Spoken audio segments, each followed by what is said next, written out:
Namaskar. Hello and welcome to PGurus channel. I'm your host 𝙒𝙧𝙤𝙪. Today I have a new guest, Major General Rajiv Narayanan, but we're going to call him as General Rajiv. Rajiv is his name. Narayanan happens to be his father's name. There's always this confusion about who we are addressing. I want to make sure that I'm addressing the good general by his name. General Rajiv, Namaskar and welcome to PGurus channel. Namaskaram, sir. Thank you so much for the invite. It's a pleasure and honor to be on your platform. General Rajiv, you've been a DA at Dushanbe in Tajikistan from October 2003 to 2007, and I believe you are someone who's excellently qualified to talk about the ancient connects that India has had with Central Asian republics that today, they have become sort of satellites of USSR, and now with Russia, there is still some umbilical cord relationship, but before all this thing, India was very, very closely knit with them from Sanatani Dharma, from the various religions. So I would like you to take our viewers through a journey of how this connect was established, how it was nurtured, how perhaps it got weakened, and how it is taking a real look now. Take it away, sir. So, when we talk about Central Asia, a lot of people paint everybody with the same brush. No.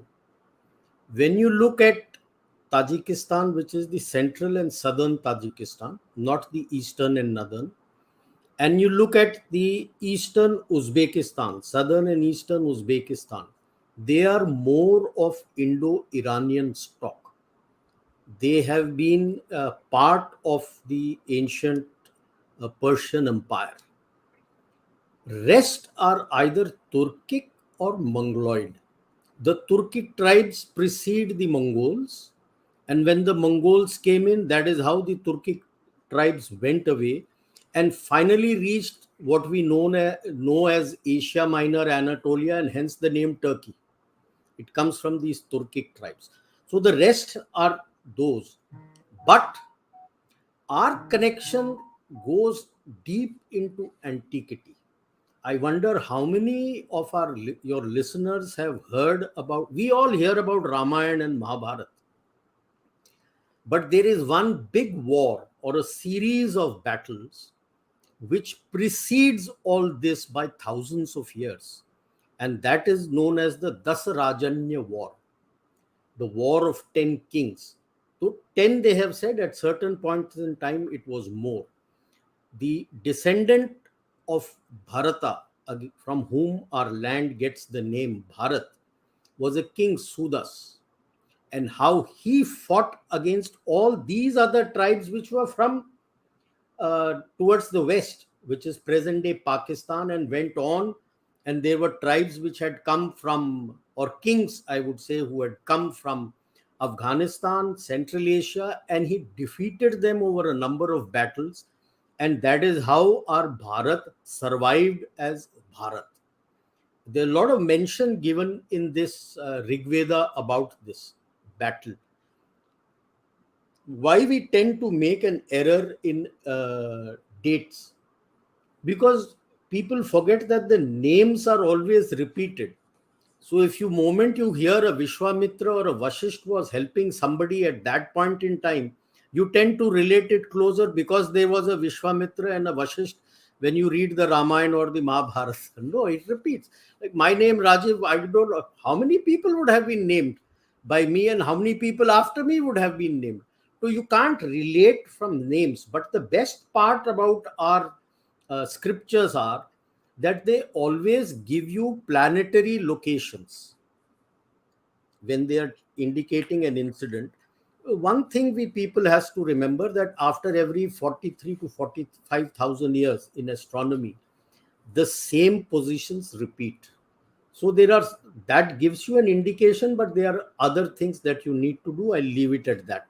If we can get the map, I will start with the Janapadas of Mahabharat time, because people know.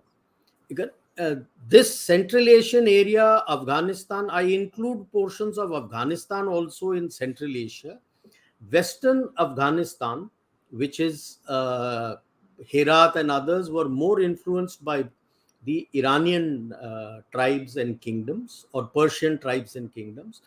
The central and eastern one, and going north into Tajikistan, Kyrgyzstan, Uzbekistan, and lower Kazakhstan, is where our influence was there. Hinduism. I've seen broken idols, because once Islam came in Tajikistan, of Shiva or Nandi.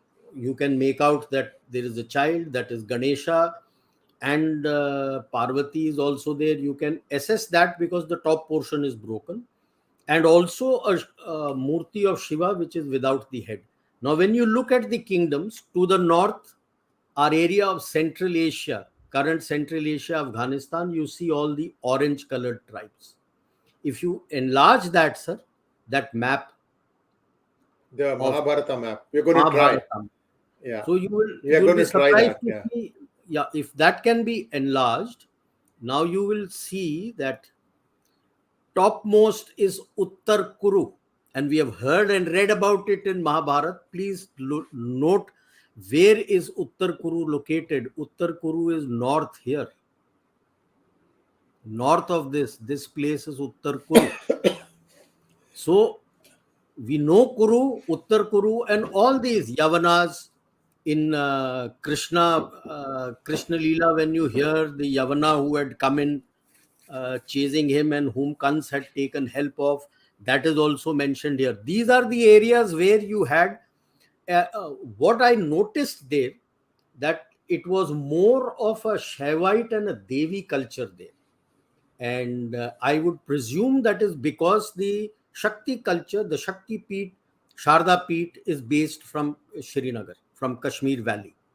And it would have gone from those areas and spread in those areas. If we look at the next slide, which will indicate to you the next one, which is the Mauryan Empire. Go back. The Mauryan Empire. Yeah. This is the Mauryan Empire at its full spread under Ashoka. And you find again areas north, Gandhar and others. They were all the southern Tajikistan, central Tajikistan, southeastern Uzbekistan. They all have influence where we have. And this is how I would presume that Buddhism would have spread more, because Ashoka had embraced Buddhism by then. And this would have spread Buddhism. And we also have, subsequent to this, the next slide will show the Kushan, the most famous Kanishk, who was the emperor. Takshasila, yeah. And this is the Kushan Empire coming in from Central Asia and into India. This is the complete spread of the Kushan Empire, had its kingdom initially in Ujjaini and Patliputra also. This is around 100 AD. And then the next you find, once they break up, next empire, you find the Huns and the Hephthalites. There are some people who claim that the white Huns are the progenies for whom we call Rajputs today, but they have not given much proof about that. Because when you read the Colonel Todd's Annals and Antiquities of Rajasthan, he gives a different lineage. He doesn't touch on the white Huns. But the Hun Empire, the Hunas which we call, they also came in towards India.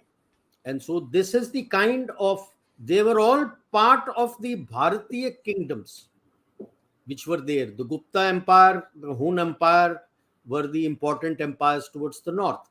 After them, you find the kingdoms in the 7th century, smaller kingdoms. The next slide, please. Yeah, you find these small kingdoms. This is around about the 7th century, where all these kingdoms were existing, and they were interconnected and interrelated. Now, why I am telling all these is, people only talk of Silk Route. No, the Silk Route came into prominence only around 200 BC. Our trade with these regions is much more ancient than the Silk Route. It was not dependent on the Silk Route. There were two prominent trade routes that India had. One was called the Uttar Path. That is, the continental India went along the land routes through the Persian Empire, through Central Asia and all these regions. And they used to trade with the Assyrians and Scythians and everything predating the Roman Empire. They would also trade with the Roman Empire.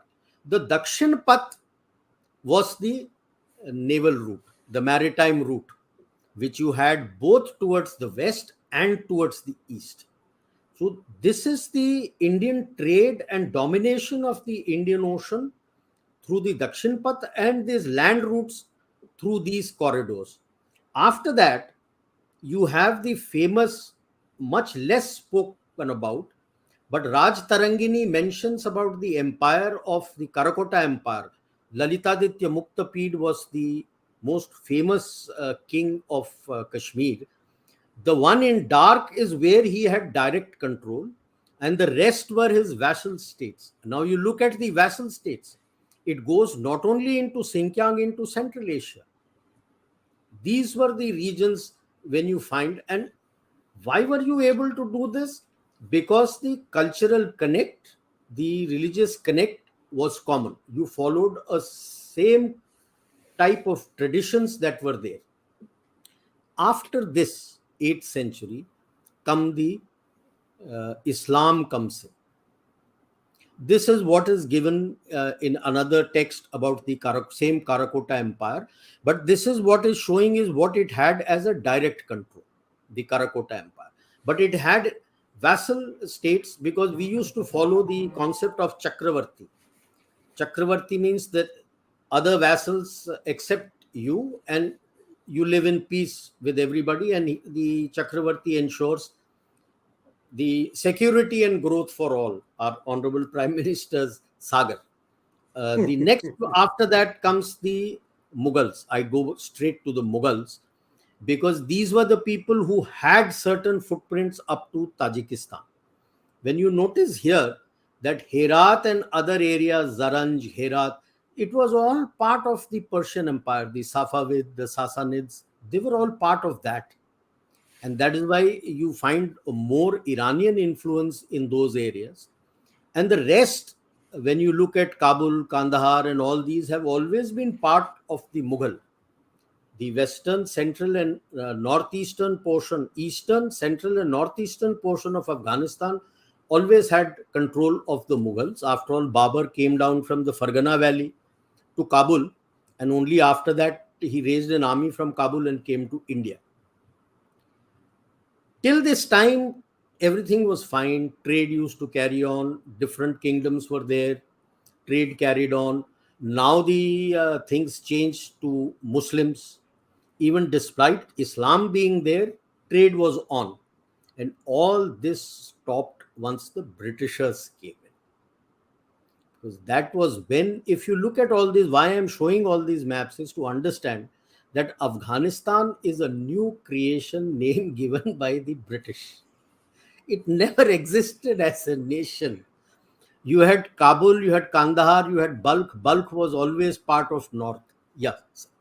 Sir, one of the names that they say this Afghanistan was derived from was the name given in the prehistoric times, like around times of Mahabharat, that they were what is called as Ashwagana, meaning like Correct. Trainers of horses. Correct. I understand that. No, but what I am saying is the name of the country and a creation of a country, getting these disparate groups together to create a country, essentially to give a buffer to the lion from the bear, the British lion from the Russian Tsarist bear. That was what it was they have created. And after that, of course, it went into the umbrella of the Soviet Union. So again, our connectivity stopped. But once the Soviet Union collapsed and new nations came about, India started stepping in, especially post 9/11 incidents. It opened up more. So you see what all you're doing in our various countries, and I would tell three things about Tajikistan.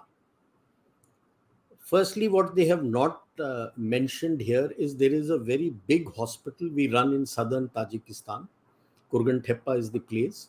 It's a huge hospital funded by us and run for the locals, and we train the local doctors and nurses That's how we go and do our business in foreign countries, where we train their local people to run it. We renovated one of the biggest helicopter bases of the Soviet Union. It is near Dushanbe at a place called Aini. Aini is next to a place called 𝙒𝙧𝙤𝙪, which was a very prominent place in the old Silk Route. That was their biggest, during the Soviet occupation of Afghanistan, that was one of their biggest helicopter repair base depot. So that has been renovated, the runway and other things, and we still maintain that. The Tajik Air Force, whatever limited they have, shifted from Dushanbe airfield to that place. The Russian air element of the Russian base in Dushanbe, which was located in the Dushanbe International Airport, has also shifted there. These footprints are not liked by either the Chinese or the Pakistanis. They don't like this. The problem in Central Asia, I have not been to Turkmenistan. It's a very closed country. But whatever interaction I have had with Uzbeks, Tajiks, Kyrgyz and Kazakhs, they are scared of the Russians and the Chinese. And they want you to be there to be as an alternative to them, to balance them.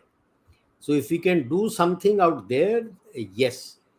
The present Uzbek president is doing a lot to bring all the nations together. Otherwise, all of them were on a tangent. So excluding Turkmenistan, it has come in. And now the revival of the Chabahar port has come as a shot in the arm. Like the latest 50,000 tons of wheat has been sent to Afghanistan via Chabahar port. That entire road and everything coming up into Afghanistan has been developed by us. Our BRO did a wonderful job. The ISI wanted to strike at them, but it was the Taliban which refused to strike them. When they were making it, initially they did, then subsequently they provided the protection. And you find through this, now you have an outreach into Central Asia. Now that would be a major issue, because you can also, through that same route, tap in the oil and gas from Central Asia for yourself. And the main competitor for us is going to be China. Gwadar, as you know, is dead. When it is going to revive, they don't know, because of the situation in Pakistan.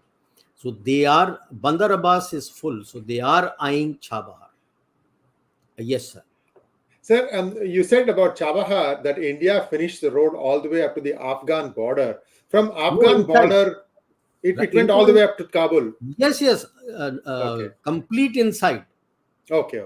I just wanted to make sure that Delaram went to Herat, and then all the way inside that roads, the Garland network has been made by our BRO.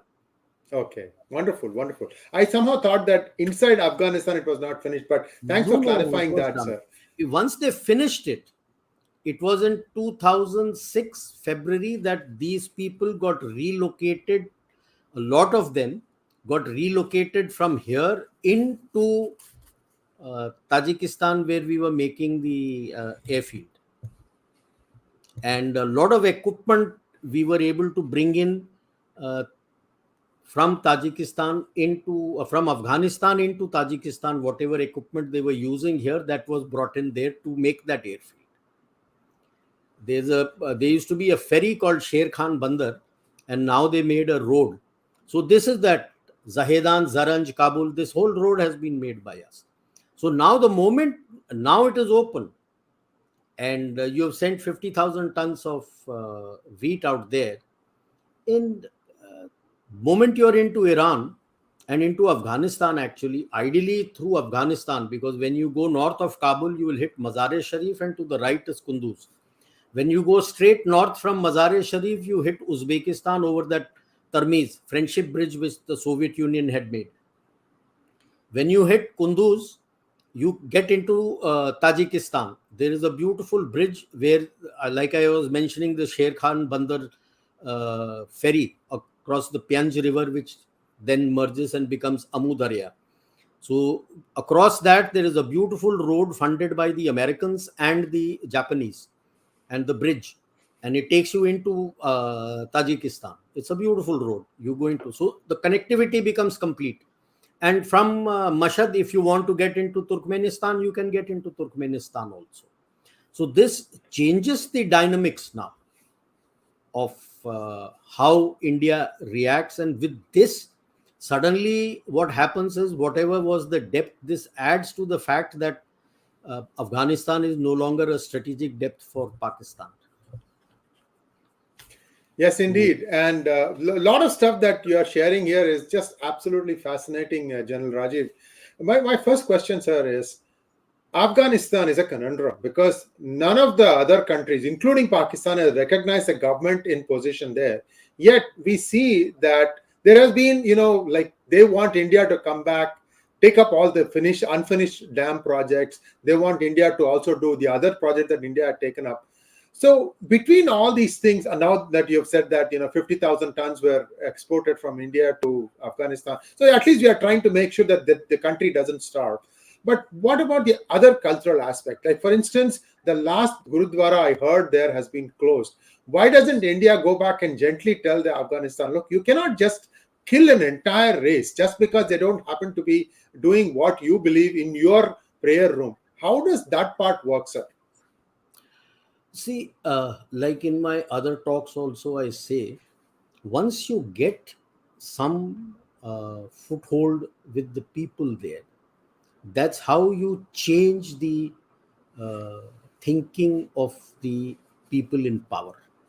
How are we able to do this? Like initially, like I said, they had kidnapped one or two engineers and others.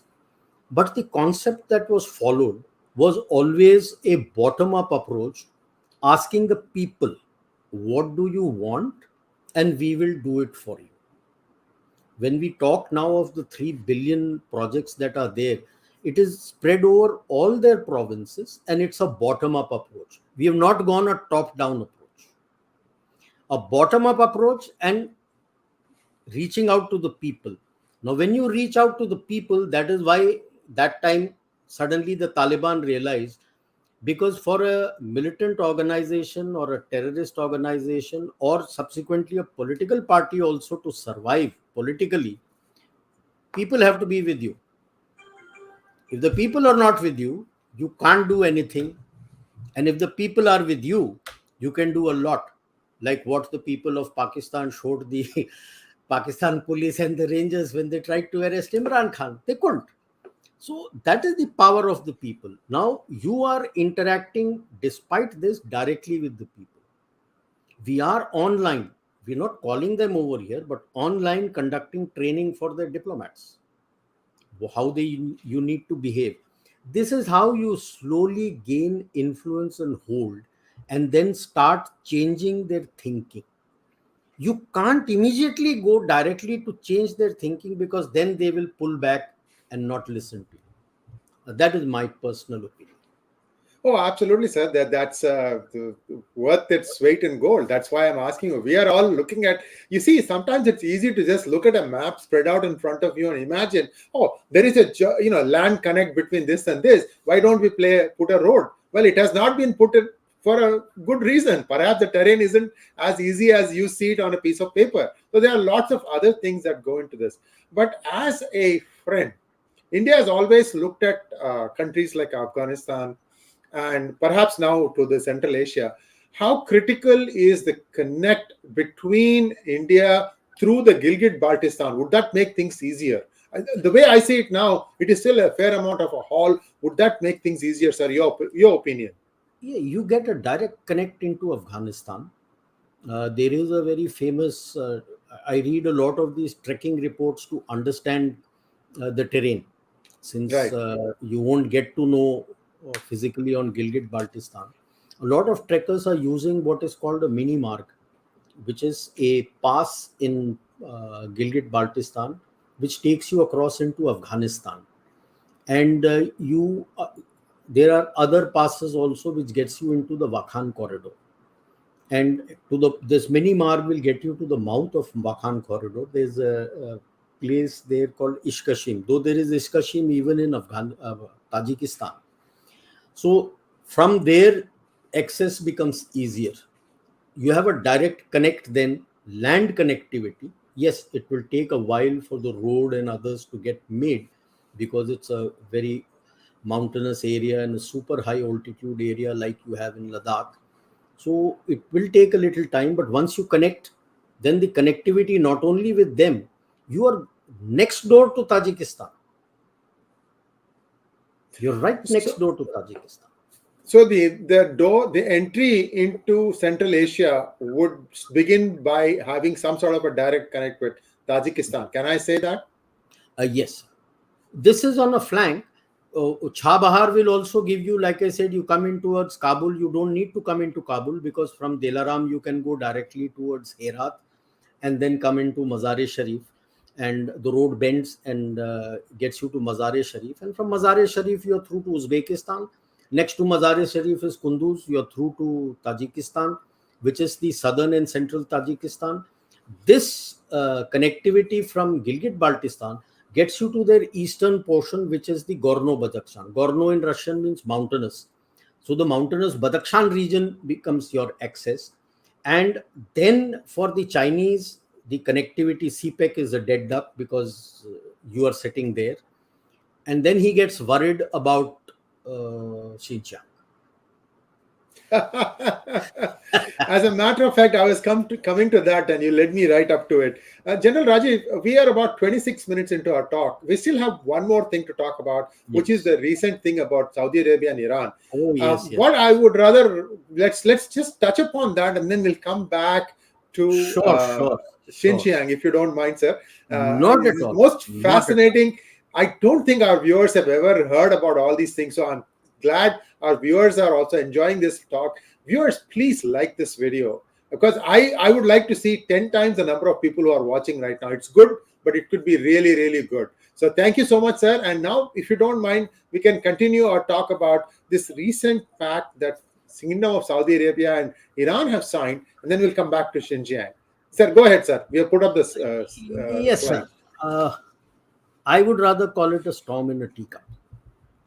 I don't read much to it. There is much more to follow. And suddenly we can't start talking that they have achieved much. Why? Firstly, this is essentially was at the NSA level. NSA of Iran equivalent and NSA of Saudi Arabia. And what was it to do? To restart their diplomatic relations, which had frozen in 2016 when Sheikh Nimr, who was a Shia cleric, was executed for anti-government activities by the KSA. He belongs to the eastern province of Kingdom of Saudi Arabia. And the Iranians became angry, and they attacked their embassy, and they attacked their consulate in Mashhad, which is in northeast Iran. And they torched their embassy also, though the police was able to come there with fire brigade and stop it. And since 2016, it's not been there. But does it make a difference? Because the problems between the Shia and Sunni, that is between Saudi Arabia and Iran, which is going on, predates this. The war in Syria predates this. The war in Yemen predates this. Their issues with the Iran handling of Iraq predates this. So, what exactly? It makes it easy, nice. Both sides had been working with Oman and Iraq actually since 2019. And it was around 2021 that they stopped, and then they start. It was a start-stop affair.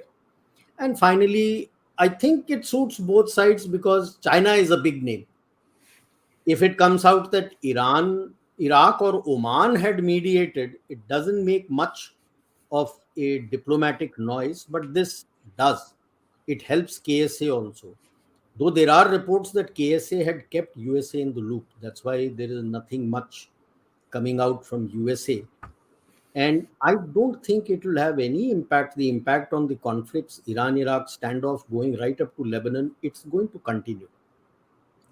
I feel this was more of a nudge by MBS to the US that if you avoid me, I have another card, the China card. If we go to the next slide, I will tell you, because the main thing I always look in my geopolitics is this Latin term, cui bono.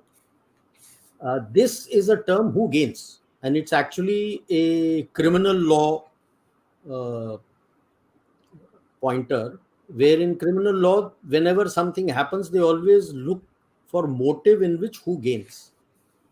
So the Chinese had already laid out a 1 plus 2 plus 3 model long ago. In 2014, they tried to fructify 2017, which was investment, trade, and but did it work out? They had also included nuclear energies and space satellite because they were looking to get space ground stations. They buy the ground stations into these Arab countries, especially Saudi Arabia. And they were talking of new energy initiatives. But nothing happened. Today, when you look at BRI, its only link available is via Iran, going through Turkey. And that also is a stop gap measure because there is nothing happening in other BRI arms. Then in December came the big push, 8 major initiatives, food security. The food security, when you read carefully, it's more of Chinese because whatever they're going to teach their people here, they will send Chinese here, is to be exported to China. Hello. It is the backdoor entry of trying to gain land to get food security, what they are pushing for in Pakistan, what they've been pushing in Africa.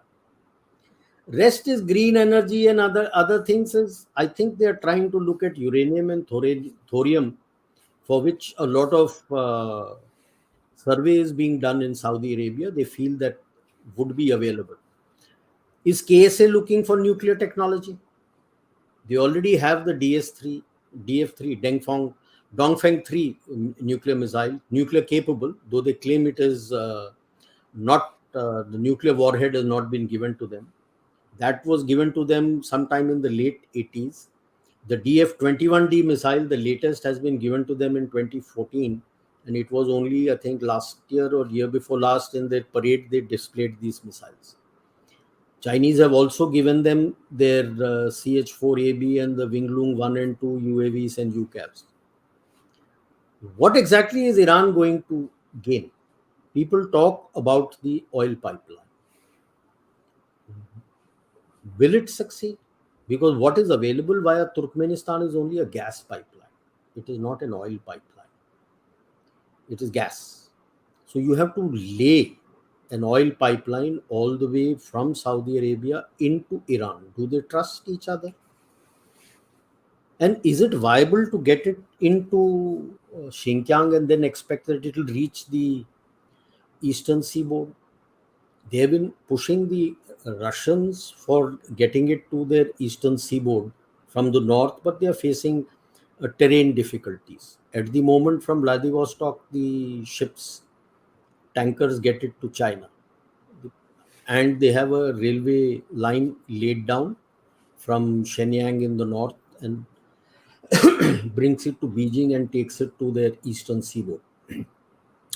I feel this push, whenever it comes, it's going to be costly. China is not going to bother about it because their strategic oil reserves, they are building up in their Tarim Basin. It's in Xinjiang. That is where they'll keep their strategic reserve because they worry that if they fight the Americans, if push comes to shove on Taiwan, the Malacca Straits and their oil would be hit. So they would need a strategic reserve which they would be able to defend. And my reading is this is where they're going to place it. They do get a lot of oil and gas also via Kazakhstan and Turkmenistan, which comes into these regions only. So what is it for Xi Jinping? He gains domestic space and he can showcase this as a successful part of his global security initiative. He is winning the media battle. A lot of write-ups are coming in New York Times, Washington Post, and everywhere where people say, oh, big victory. I don't see it as a big victory. But what my concern is the next step, because after this, now he talks of global civilizational initiative. And that's a scream, because the Chinese, this Communist Party of China has destroyed their own Chinese culture and their own history. Yes. Their own civilization they are destroying. And yet he Yes, now indeed. coined this phrase of a global civilizational initiative. What connect they will have with Saudi Arabia, I really don't know. Sir, a couple of things about Saudi Arabia. This is my understanding, and please correct me if I'm wrong. The Sir. oil fields themselves of Saudi Arabia are in areas where the population is not Sunni, but it is actually Shia. Is this true? Very true. The largest chunk of their oil along the eastern seaboard, northeastern seaboard, along the Persian Gulf, they are Shias. It's So Shia I predominant. so I see a contradiction right there. I mean, at some No, point it's of the time, same. When you look at Iran, they have some chunks of their oil along the Persian Gulf of their oil fields, where are Sunni predominant.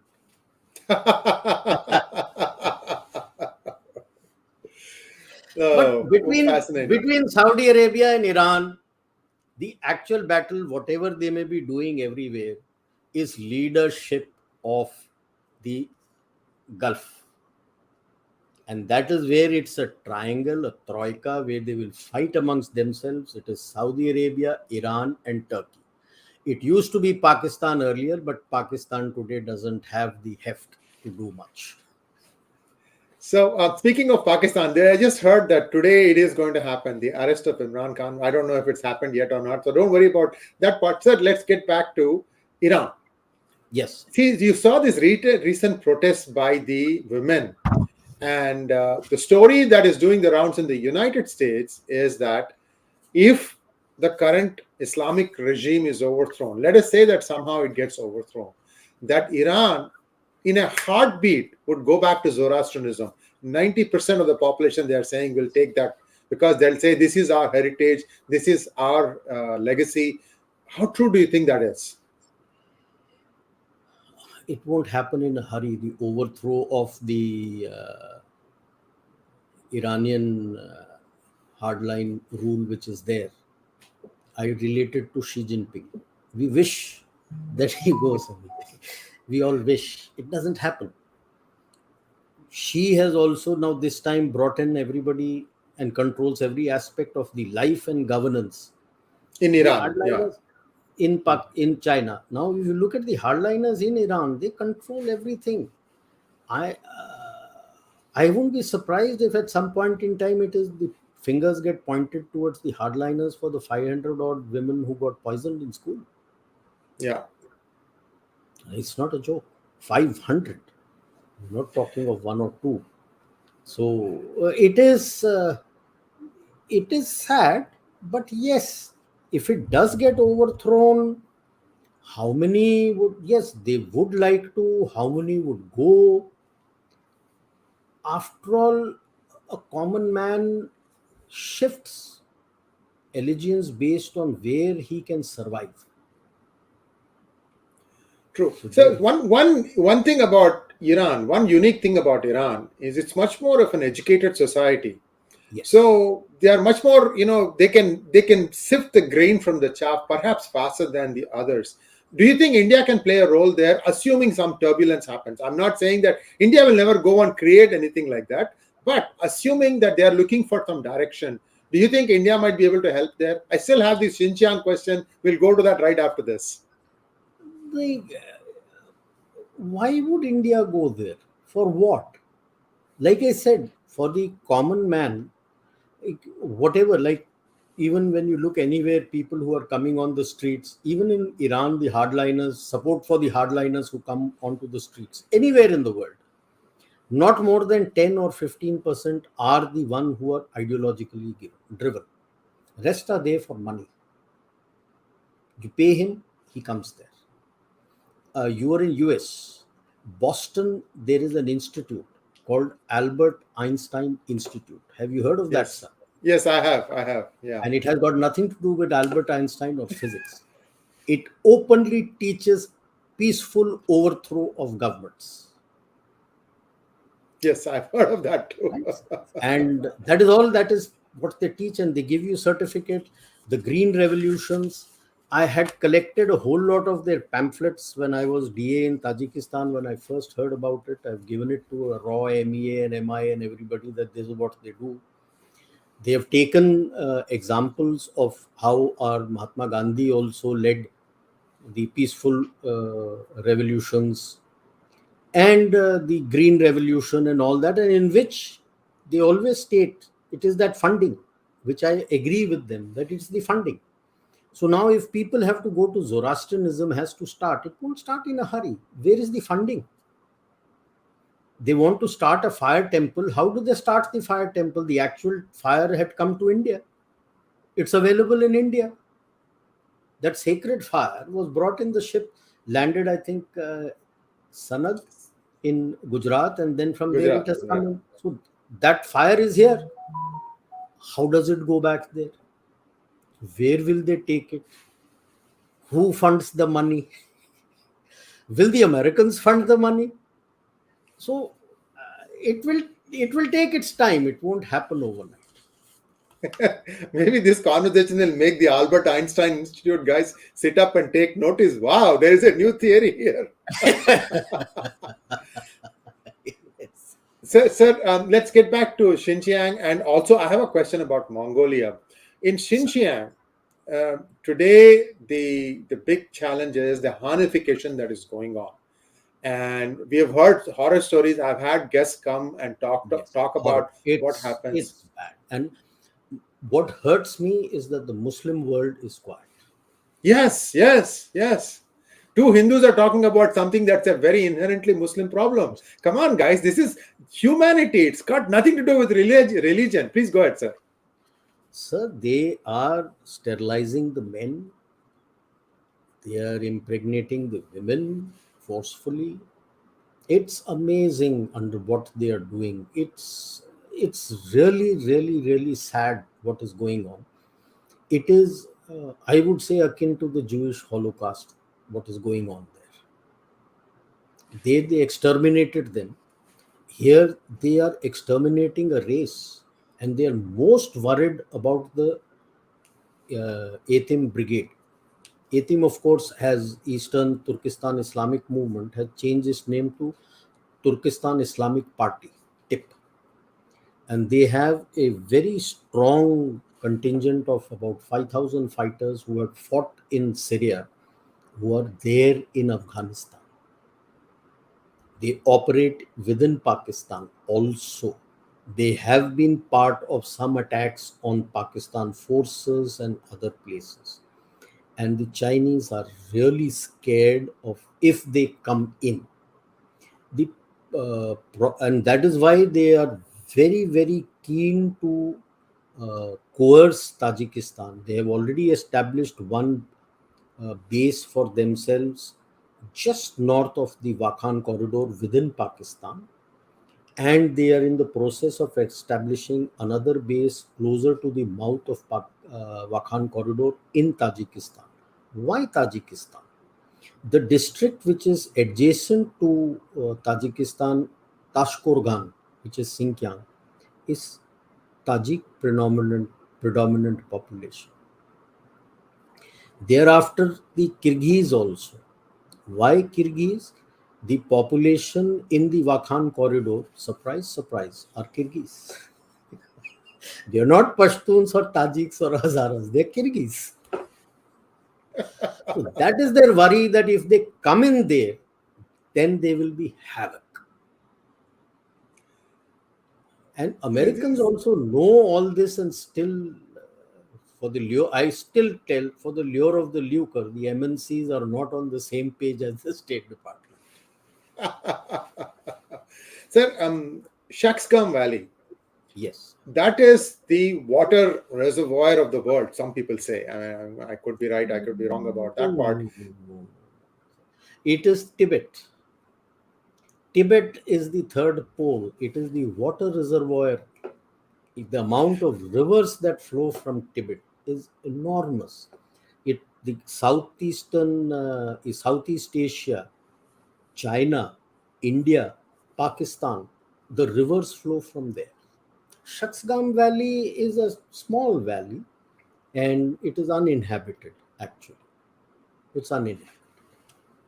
So was that part of India at some point of time, Shaksgam Valley, that went as part of all these, Gilgit-Baltistan, or was it never India's? No, see, what we have to remember in olden days, the concept of a border was never there in our place. Yes. It was Yes. frontiers. It Yes. was frontiers. Whoever was the stronger part took the tax across the frontier, and the weaker part kept quiet. The other person became stronger, he took it. So these were Shaksgam Valley was part of the frontier regions of Ladakh, which had Gilgit-Baltistan with it. These were part of the frontier regions. So that they have given. So it will be a big issue for China also, because once GB comes in, whenever it comes in with India, they will have to deal with India and relook at Shaksgam Valley, because that is the treaty which they signed with Pakistan. Yes, indeed. Last question on Aksai Chin. It used to be Gosthana. That is the original land name given to that. That means the place where the cows grazed. Now they say, in fact, this is the statement that Nehru made, that not a blade of grass grows there. How did Gosthana become from a breeding place for goats or cows to not a blade of grass grows there? Was there any environmental problem that happened, or just a Would little have bit of been, perspective? because that is the Tarim River basin. That's Hmm. all dried up and frozen now. So the ice cap would have shifted, because Himalayan mountains, as you know, it is a young mountain. So when the Indian subcontinental plate pushes against the Eurasian plate, and it keeps rising. So with that rise, you get the changes in that. It is the erstwhile Tarim basin next to Aksai Chin, where the road runs. That's a salt Yes, basin. right. That's a salt basin, which tells you that there was some kind of water body out there.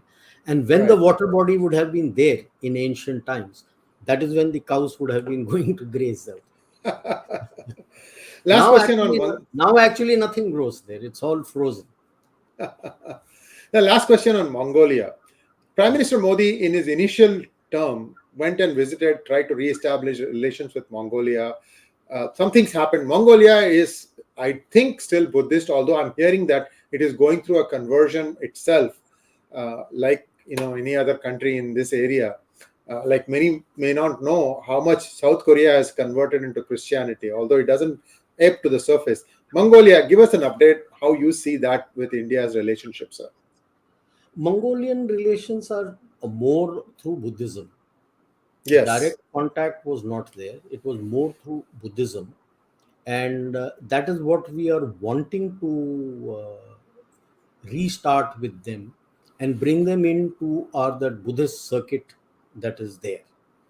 And I always tell my Chinese friends that if you're looking at all these regions as yours, then Mongolia has a legal stake in the whole of China, because it was the Mongols who gave you the Yuan dynasty, which Hmm. got all these places. Otherwise, you were never there. So, Mongolia, the problem is it's landlocked. And yes, it is very rich in minerals, not yet exploited, primarily because how do you get it out? And I would tell your viewers to read a book written by Dr. Sun Yat-sen in 1922, The International Development of China. In that, he used the word colonization of Manchuria, whole of Yes. Mongolia, whole of Tibet, Nepal, Bhutan, Yunnan, and that Gansu province. Gansu province is originally not a Chinese heartland. So they have taken Ney Mongolia, but unless we push fast for them to maintain the Buddhist culture, you might find they become Christians. Then Yes, it's going to yes, be a toss up. See, I always claim that the fight in Ukraine is more a fight of church, Catholics versus Orthodox. Orthodox. Look at Yes, how he yes, has, Zelensky is trying to suppress the Orthodox Church in Kiev.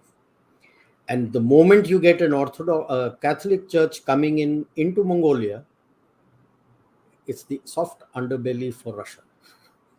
yes. Is it Catholic or Mormon, sir? Because the how I connected this whole thing, you No, wouldn't believe Mormons this. come first, and the Catholics follow. Mormons came first to the Mormons were the first to establish in US, and then the Catholics followed. Amazing. I discovered this connect of all places in Hawaii. And there was a theme park. That theme park is run by Mormons, but in a very, very quiet way. All the volunteers that walk you through all the things, they're all of Mongolian origin. Mongolia. And it's very interesting when they are not allowed to speak a lot about it, but since she knew we were Indian, she knew that we were Sanatanis, there was a little bit more of a conversation, but it just tells you how rapidly changes are happening on the world, in the world, around the world. Attempt to change people's mindset, religion. I don't know why. I mean, Sanatan Dharma is the easiest open book, open source. Why even go out and do something else? That's mind-boggling when people do that. But General Rajiv, this was a wonderful conversation. I'm wondering if there are any questions here. We'll know. Our editor will say there are no questions. Or there are a few questions. Mr. Lee wants to know, General Rajiv, was there a Central Asian version of Sanskrit with its own script? How did the Turko-Mongol-Iranics in Central Asia lose their Sanskritic language heritage? They got lost. See, Sanskrit is a very ancient language. By the time the Mauryans came, it became Prakrit. And then from there, you got into Devanagari and Hindi and all. It's a much later version. So there, the Sanskrit would have got lost into Prakrit. And by the time, like I said, after the 8th century, Islam came in a big way. We all talk of Hindu Kush. I hope you realize in Pashto what is the meaning of Hindu Kush. That is the death of Hindus. That's the name of the mountain. That was why, because when the Hindus were pushed from there, that was the last place where they came in and fought. That was the last battle they fought there. So that's how it is called the Hindu Kush Mountains. Otherwise, normally it's called the Pamir Knot. Sir, I've had several interviews with Padma Bhushan awardee Dr. Nagaswamy, and he said that Ashoka, when he was the governor of Takshashila, he standardized on two scripts, writing scripts. One was Brahmi, which is the forerunner for many languages, even Tamil. The modern day Tamil is a relation to Brahmi. So that is one side, but he also invented something called Kharoshti, where you write from right to left. That Kharoshti forms the basis for Persian, Arabic, and even Hebrew, sir. Hebrew, yes. And after that Brahmi script, Prakrit language, you had Pali, and then came Hindi. And India, the only Pali university is in Arunachal. Chokham. We have a place called Chokham. It's a university which conducts, apart from normal classes, they also have a Pali university where Pali language is taught and everything is taught, and it is funded a lot by the Southeast Asian and Japanese, the Buddhist countries. Next question, please. Mr. Lee, again, would you agree with the hypothesis that Pakistan's creation as a country was solely to cut off India's access to Central Asia and Russia's access to the Indian Ocean? Pakistan was a creation because at that point in time, we were not permitting the Britishers and the Americans to base anything in India. We had said no, the entire army will be ours. The Pakistanis had agreed, and they needed a base out there to keep a watch on USSR. Central Asia was part of USSR. It was not separate. Russia's access to the Indian Ocean has been much touted. No, how does he come to the Indian Ocean, and why should he come to the Indian Ocean? They all talk of a warm water port. People don't realize Murmansk, northwest Russia, which is in the tundra, is a warm water port 24/7. Open 24/7, 365 days a year. That area never freezes. The Gulf Stream, in the oceans, you have a stream. A very prominent of them is the Gulf Stream, which is very warm. It takes the warm water and comes right up to Murmansk.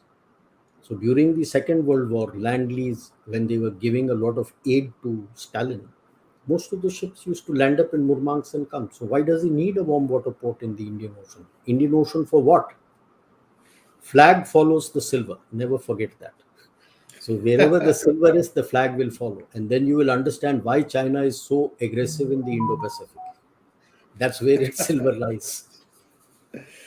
Jahangir Gotla, thank you, Jahangir. Will India ever push an agenda to counter religious propaganda outside India with its Sanatani culture? Finally, any hope for a Sanatani Bharat nation? You have to be clear what exactly is a Sanatani. We accept all versions of God. That is what is Sanatani. It's not anything specific that he is X, he is Y, he is Z. We always follow the Sanskrit quote, Ekam Sat Viprah Bahuda Vadanti. There is only one truth, there is only one God, there is only one supreme consciousness. People call them by different names. You call them Ram, Krishna, Vishnu, Shiv, Allah, Christ, whatever you call them. That is Sanatani, and that is our Bharatiya culture. So we don't need to have the term secularism in our constitution, because by nature Bharatiyas are secular. We accept everybody. But these days the push is coming to try and tell us that we are radical. And that is the sad. That is the religious propaganda which is being done. And I agree, we need to have a counter narrative as Bharatiyas to counter that narrative. But Sanatani culture accepts all religions. Sudhir Kaushik wants to know, when Russia was in power in Afghanistan, we should have used our friendship to open waqan route. If Taliban is friendly, we should try now. Your view, sir. Was Russia in power in Afghanistan? Power means you control everything. Did they? It was on fire. That's how Soviet Union collapsed. No, we spent too much. And how do you open waqan? See, I would recommend you to read, Mr. Kaushik, read Paul Kennedy's book on Rise and Fall of Nations. It's a 400-year cycle. Why I'm telling that? In international relations and geopolitics, it's not like a chess game that immediately, fast-moving chess game nahi hota hai. It's slow and steady, and you strike once you have set something up for it. So like Sun Tzu says, ensure victory before you do something. At that time, Gilgit-Baltistan was not available to you, no? So I would say that if Taliban is friendly, I would be careful. Suryakant wants to know, sir, will China take away Iran from India's friends list with massive investments? What are the consequences? Massive investments? I would like to know where the money is. They have promised a lot. They've not yet invested because China itself is finding it a problem to get the money. They have lost a lot of money in BRI, billions and billions of dollars they have lost. It can't be wished away. They want oil from Iran. They have it said about close to 460 odd billion dollars they will invest. I think that's the reason why they are looking at Saudi Arabia. Saudi Arabia has money. In this current problem that the world is facing post the Ukraine war, the only two countries who are growing are India and Saudi Arabia.